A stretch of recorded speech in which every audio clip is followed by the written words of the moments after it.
In 1914, a factory caught up a massive fire. The factory belonged to a businessman. This incident was a devastating incident because all the years, hard work of these years, all his hard work was just destroyed by the fire in a matter of a few seconds. But this story is not like every other story because the businessman in the story is not like every other businessman.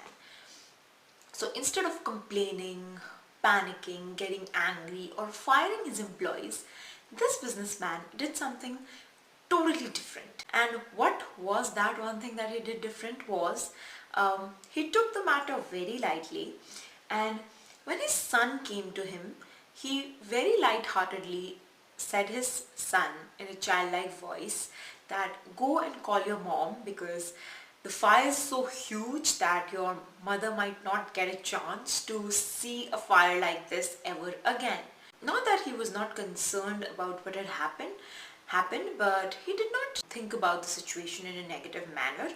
Also, when he was asked about how did he actually feel about this whole thing, he said that although he was exhausted by controlling all this chaos, he would be back again very soon. And true to his words, he began the rebuilding process of the factory the very next day. Do you know who the business owner was?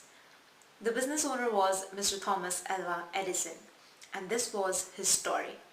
So the moral of this story is the fire sure did tear down the factory into pieces, but what the fire was not able to do was tear down the ruthlessly powerful attitude of Mr. Edison.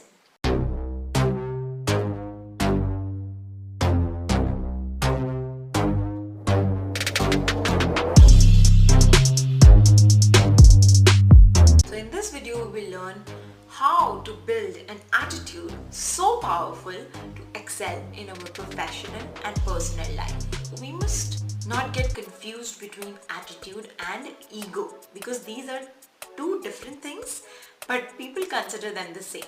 When we say a person has a big ego, it means that they have an exaggerated sense of self-importance. Their attention is always diverted towards themselves and it's always about them. Like they're always talking about I, me and mine. So people use attitude and ego for conveying the same meaning, but they are two totally different things. Ego is totally different from attitude.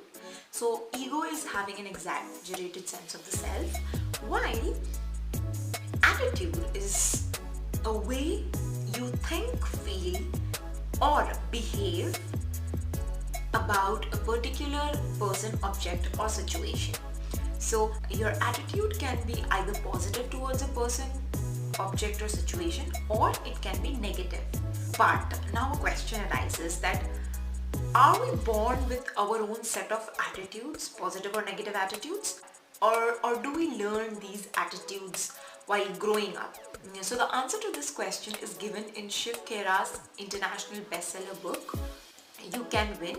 And in that book, Shiv Khera points out 3 important factors that actually determine the kind of attitude we are going to have in any particular given situation or for any person or object.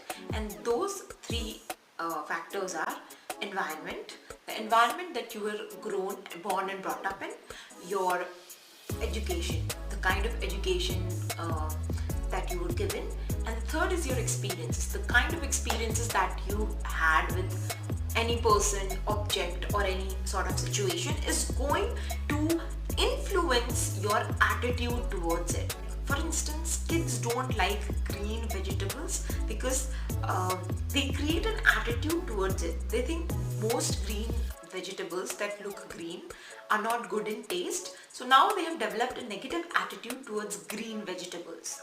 These 3 factors, environment, education and experiences, really affect the way we think about any particular object, person or situation.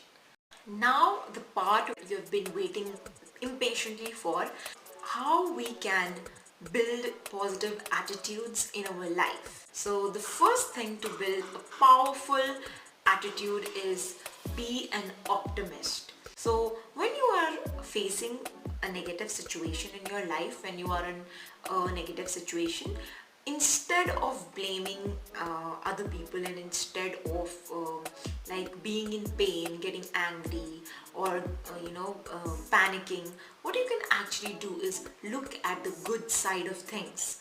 Everything happens for a reason. So if there is something negative that is happening right now in your life, just try to look at the good side of it.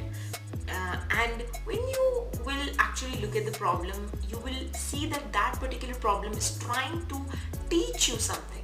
So rather than being a pessimist and complaining, just look at that situation and see that what is that situation trying to teach you.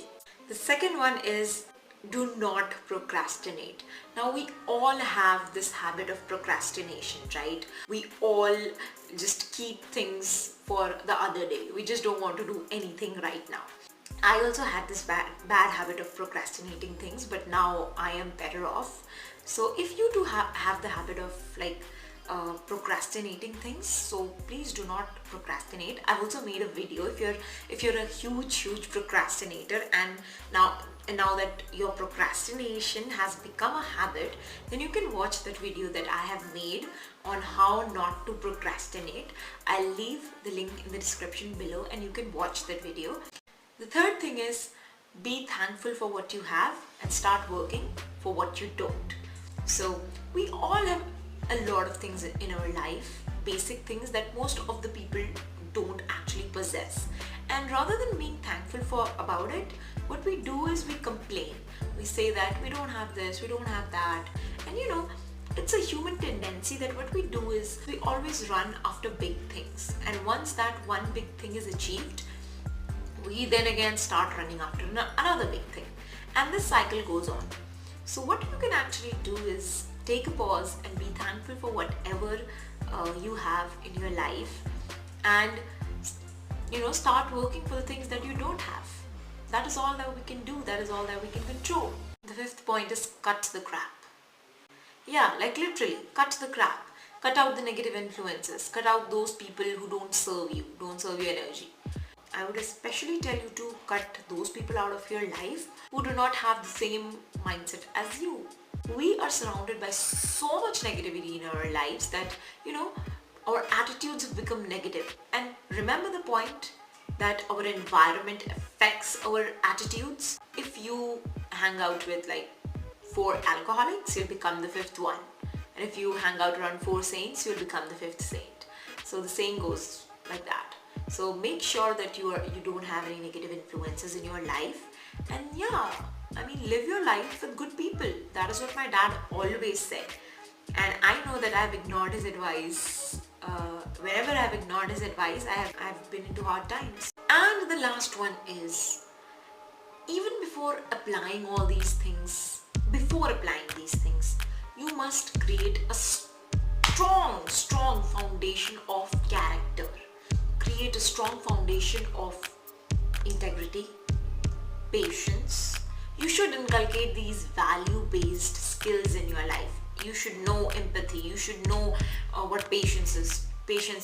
You must know that what integrity is. These are the characteristic traits that every person who has a strong character has. So you first have to build a firm foundation of a strong character. You must have a strong character. When you have a strong character, it's very easy to follow all these steps that I have said. These steps are of no use if you don't have a very strong sense of character. If you're not a person who implements, if you're not a person who listens, if you're not a person who has a lot of patience. So these things are not going to work out for you if you don't have a firm foundation of character. So if you are a person who does not know what integrity is, if you're a person who does not know what patience is, then first build these skills, first build these values, inculcate these values, and then all these steps will be very easy to follow. These were the ways by which you can build a strong attitude in your life and excel, you can excel in your life.